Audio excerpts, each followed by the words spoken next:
Okay, so in today's video, let's look at sickle cell disease. When it comes to this very topic, I'm always emotional about it because we always manage children with sickle cell disease and they come with crisis, excruciating pain. It's unbearable. So I would want to take this topic or this video very serious and learn something about it. If you are new to this channel, my name is Kojo Emmanuel, a licensed physician assistant by profession. Sickle cell disease is a hereditary blood disorder that affects the shape and function of the red blood cells. It is the red blood cell that transports oxygen to all parts of the body. A normal red blood cell is round and flexible in shape, but people with sickle cell disease usually have a red blood cell that is like a moon-like shape or banana shape, and this affects the proper function of the red blood cells. How is a child with sickle cell disease being born? He or she receives one mutated gene from the father and another mutated gene from the mother. So it is not anything spiritual. It is both parents who contributed to the child becoming sickle cell disease. You understand?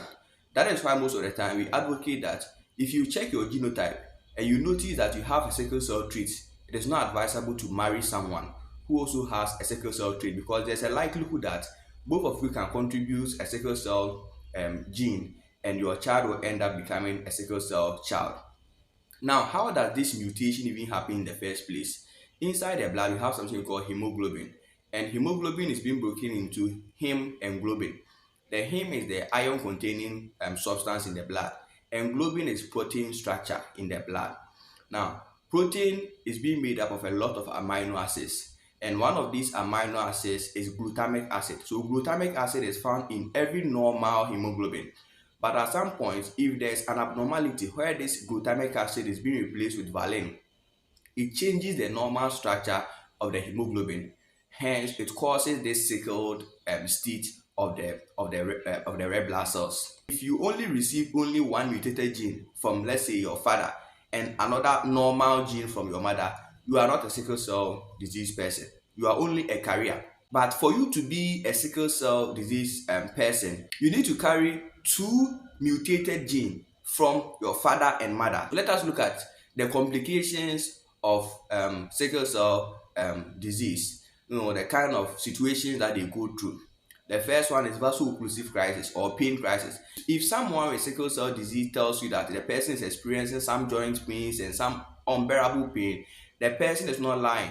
He or she is going through pain, truly. Yes, because this vaso-occlusive crisis is a very serious form of pain. Inside the blood vessel, there are a lot of blood that moves straight. But people with sickle cell disease, because their red blood cells have turned to this sickle-like shape, when they try moving through the blood vessels, at some point they can block the blood vessels, causing an accumulation of a lot of sickle cells inside the blood vessels, and that will cause excruciating pain. Another complication of this sickle cell crisis, what we call hemolytic crisis. You see, every normal red blood cell spend 90 to 120 days before they break down.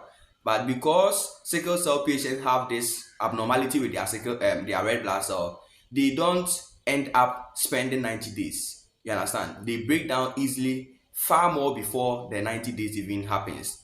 And sometimes it can be rapid and it can lead to severe anemia. That is why most sickle cell patients come to the hospital and you check their HB or their blood level is always low because their cells are rapidly breaking down. Sometimes some organs can even be affected, like the spleen. The spleen is the structure or the organ in the human body that breaks down certain microorganisms. But sometimes if it overworks, it can lead to a spleen enlargement, which is splenomegaly. It can also affect the kidney. It can even affect your lungs. You see, so there are a lot of things that sickle cell patient goes through.